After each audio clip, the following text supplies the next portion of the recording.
Hello guys, welcome back to my channel সুষমালি চ্যানেলে সবাইকে স্বাগত। আশা করছি ভালো আছো সবাই। তো আজকে আবার একটা নতুন ব্লগ নিয়ে তোমাদের সামনে আমি হাজির হয়েছি।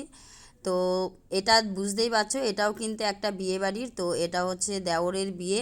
তো এই ভিডিওটা ছিল আগের দিন, যে আশীর্বাদীতে যা যা যাবে সেইগুলো আমরা কিন্তু তত্ত্ব সাজাইনি, তত্ত্ব না সাজিয়ে ট্রলি ব্যাগের মধ্যেই সব কিছু দিয়ে দিচ্ছিলাম। তো একটু গ্রামের ব্যাপার জানো, সবাই দেখতে চায় যে কি কি পাঠানো হচ্ছে, সেইগুলোই একটা একটা করে সবাইকে দেখাচ্ছিলাম। যাই হোক, ভিডিওর মাধ্যমেই তো একটা একটা করে সবাইকে দেখিয়েছি। আর এটা অনেকটা টাইম লেগেছিল, দেখে দেখো আমি একটু স্পিডে দিয়েছি। তো এক এক করে সমস্ত কিছু দেখিয়ে দেখিয়ে কিন্তু ট্রলিটাকে আমরা সাজিয়েছিলাম। এরপরে দেখো জুতোগুলো, আমাদের মধ্যে জুতোও দেয়। যাই হোক, এই জুতোগুলোও দেখালাম সবাইকে। দেখো, সবাইকে দেখাচ্ছিলাম যে জুতোগুলো, অনেকেই ভাবে দেখো জুতোও দেখাতে হয়, এবার দেখাচ্ছি যখন এটাকে কেন বাদ দেবো, তাই সব দেখিয়ে দিলাম।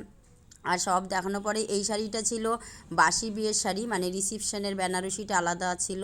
আর এটা যেহেতু বাসি বিয়ে পরের দিন হবে, তো ব্যাগটা গোছানো প্রায় কমপ্লিট। এটা গুছিয়ে রেখে আমরা কিন্তু গঙ্গা নিমন্ত্রণ করতে বেরিয়েছি। এই হচ্ছে বড় বউ, তো বড় বউ তুলো নিয়েছে। আর এই হচ্ছে আমার মামি শাশুড়ি, উনি গঙ্গা নিমন্ত্রণ করবে তাই পুজো করছে। আর মামিকে দিয়ে সব করা হয়েছে। এটা আগের দিন ছিল, এবং বিয়ের দিন সকালবেলা তোমাদেরকে দেখাচ্ছি।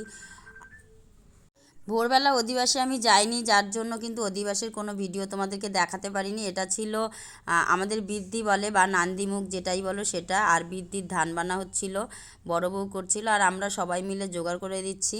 আর এটা খুব সকালে, সকাল 6টার সময় ব্রাহ্মণ চলে আসছিলো দেখে তখন স্নান টান করে গেছি। একটু ঠান্ডা ঠান্ডা লাগছিলো দেখে গায়ে চাদরও দিয়ে নিয়েছিলাম। তো যাই হোক, দেখো বৃদ্ধির এই জায়গাটা সমস্ত কিছু আমাদের সাজানো গোছানো কমপ্লিট প্রায়। আর এই বৃদ্ধির ধানটা বেঁধে যে চালটা দেবে, চালটা দিলেই আমাদের ঠাকুরমশাই কিন্তু এইখানের কাজটা শুরু করে দেবে। আর কাজটা করছে। আর দেখো আমাদের এই কাজ হয়ে গেছে, মানে আমার মামা শ্বশুর যিনি, তাকে দিয়ে সম্পূর্ণ বৃদ্ধির কাজ সম্পন্ন হয়ে গেছে।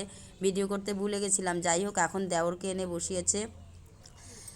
যাই হোক, বিয়ে কাজে অনেক মাঙ্গলিক অনেক কিছু নিয়ম কানুন থাকে, সেইগুলো করছে। ব্রাহ্মণের মানে ঠাকুরমশাই যা যা করার সেইগুলো উনি করে নিচ্ছে, বরণ করে নিচ্ছে। ওকে ধান দুর্বা দিয়ে একটু আশীর্বাদ করবে। তারপরে যেটা বলে দর্পণ, দর্পণটা ওর হাতে দেবে। তারপরে যেটা হচ্ছে সুতোটা বাঁধতে হয়, এই দেখো এই সুতোটা বেঁধে দিচ্ছে, মানে যেগুলো মাঙ্গলিক নিয়মকানুন থাকে। আর আমি এর আগের ভিডিওতে বলেছি, দেখো এক এক বাড়ির এক এক জায়গার এক এক নিয়ম থাকে, সবার নিয়ম এক থাকে না। অতএব কেউ নিয়ম নিয়ে কিছু বললে সেটা হয়তো ঠিক হবে না।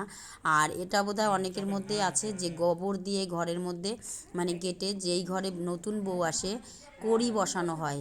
তো সেটা আমার মামা শ্বশুর করছিল, ঠাকুরমশাই দেখিয়ে দিচ্ছিল কেমন করে করতে হবে। আর এখানে এক এক জায়গায় বললাম না এক একটা নিয়ম, এই জায়গায় কিন্তু একটা আলাদা নিয়ম দেখলাম। সেটা তোমরা দেখো ভিডিওটা, তাহলেই বুঝতে পারবে যে কি হয়েছে এই জায়গাটাতে। যাই হোক, দেখলে তোমাদের খুব ভালোই লাগবে, খারাপ লাগবে না। এই দেখো 5টা কড়ি বসানো হয়েছে, তার উপর তেল সিঁদুর দেওয়া হবে, এবং হচ্ছে গিয়ে এইখানে নাকি প্রদক্ষিণ মানে ঘি মধু এগুলো দেওয়া হয়েছে, এখন প্রদক্ষিণ। তো দেখো আমরা সব বউয়েরা মিলে কিন্তু এখানে প্রদক্ষিণ করছি। তো আমাদেরকে বলেছে যে মিনিমাম 5বার কি 7বার, তো আমরা 5বার প্রদক্ষিণ করেছি। অল্প ছোট জায়গা তো, এর জন্য হচ্ছে 7বার মনে হচ্ছিল মাথা ঘুরছে। যাই হোক, দেখো আমরা সব বউরা মিলে কিন্তু এখানে 5বার প্রদক্ষিণ করেছি।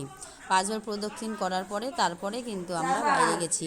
তো এটা কিন্তু অনেক জায়গাতে হয় না, তো এই জায়গাতে হলো। তো ওটাই বললাম, এক এক বাড়ির বা এক এক জায়গার এক এক ঠাকুরমশাইয়ের এক এক রকম নিয়ম থাকে, নিয়ম চেঞ্জ হতেই থাকে। যাই হোক, এরপরেও ভিডিওগুলো তোমাদেরকে ছাড়বো, দেখাবো, তোমরা দেখতে থাকবে। এইটা করতে করতে আমাদের বাজনা চলে এসেছিল। তো বাজনাকে বরণ করতে বড় বউকে নিয়ে আসা হয়েছে, বাজনা বরণ করে নিচ্ছে, কারণ বাজনাকেও বরণ করে নিতে হয়, খই সরষা এইগুলো দিয়ে করে। তো যাই হোক, যার মধ্যে যেটা নিয়ে বললাম, এই দেখো খই দিচ্ছে, খই আর সরষা এইগুলো হচ্ছে এই